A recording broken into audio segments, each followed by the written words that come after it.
मैं जन स्वराज पार्टी का प्रदेश युवा अध्यक्ष हूँ।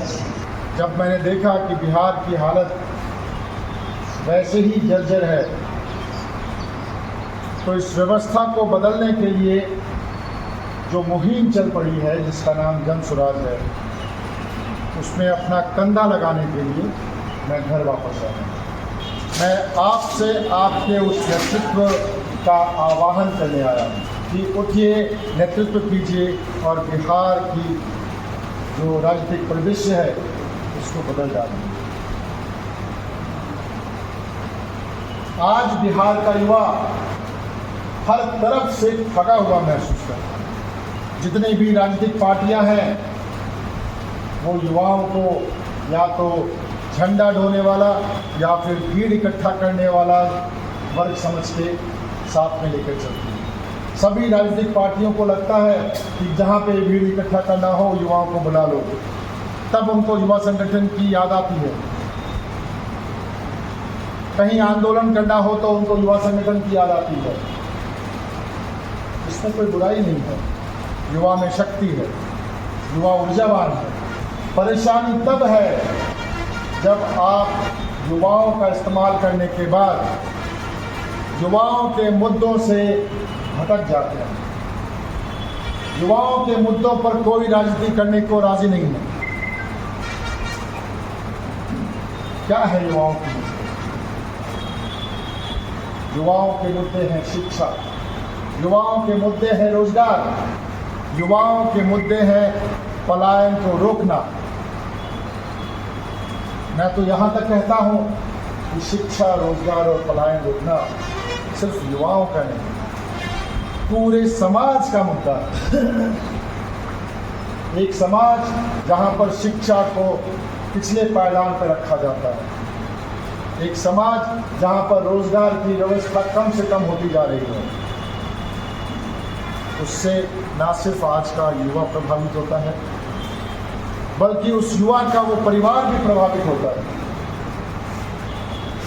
अच्छी शिक्षा के अभाव में हमारे युवा या तो अपराधियों की तरफ, अपराधीकरण की तरफ बढ़ रहे हैं या फिर पलायन की तरफ बढ़ रहे हैं। हमारे समाज में अगर किसी भी माँ बाप के पास थोड़े से भी पैसे हैं तो वो सबसे पहले अपने बच्चों को कहते हैं कि तुम यहाँ से चले जाओ और फला और यहाँ जाके अपनी पढ़ाई पूरी करो। हमने यहाँ की शिक्षा व्यवस्था को इतना जर्जर कर दिया है कि आज कॉलेज जाने वाला युवक सिर्फ ये कहा जाता है कि वो तो वहाँ पर नेतागिरी करने जा रहा है या तो फिर वहाँ पर लफुआबाजी करने जा रहा है। वादे करती है, चुनाव आते हैं, बरसाती मेंढकों की तरह वो उन्हीं वादों को वापस दोहराते हैं और फिर युवाओं की अनदेखी हो जाती है।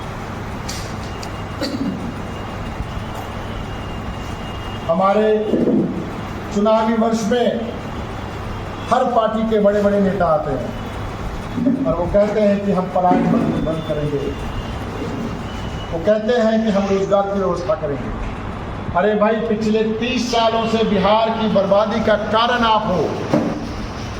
यही वो पार्टियां हैं जिसकी वजह से, जिनकी असफल नीतियों की वजह से आज बिहार दिन प्रतिदिन नीचे गिरता चला जा रहा है। बिहार पूरे देश में मजदूरों की फैक्ट्री के नाम से जाना जाने लगा है। आपके देश के प्रधानमंत्री इस राज्य में आते हैं और कहते हैं कि हम यहाँ से आपको गुजरात के लिए ट्रेन चला देंगे और श्रमिक परिवारों को उससे सहूलियत होगी। हमारे देश के प्रधानमंत्री के नज़रों में बिहार एक श्रमिक परिवार का राज्य है। इससे ज़्यादा अपमानजनक बात क्या हो सकती है? बिहार एक ऐसा राज्य रहा है जिसने हमेशा इस देश को एक नई ऊर्जा दी है। बिहार ने हमेशा आगे बढ़कर हमारे पूरे देश को एक मार्गदर्शन दिया है। ये इन्हीं पार्टियों की विफलता का नतीजा है कि कांग्रेस पार्टी का तेलंगाना का मुख्यमंत्री कहता है कि बिहारियों के डीएनए में मजदूरी करना लिखा है और ये यहाँ पर आके हमसे वोट मांग रहे हैं और पलायन को रोकने का थोथा वादा कर रहे हैं। जब जंगल राज था तो हमारे युवाओं का पलायन शुरू हुआ। शिक्षा के नाम पर आपको खिचड़ी मिल जा रही थी, डिग्री भी नहीं मिलती थी। 3 साल की डिग्री आपको 5 साल में मिल रही है। आप अपने जीवन का बहुमूल्य 2 साल गंवा रहे हैं। आपको अगर किसी नौकरी के लिए अप्लाई करना है तो आपको 1.5 से 2 साल और लंबा समय इंतजार करना पड़ता है।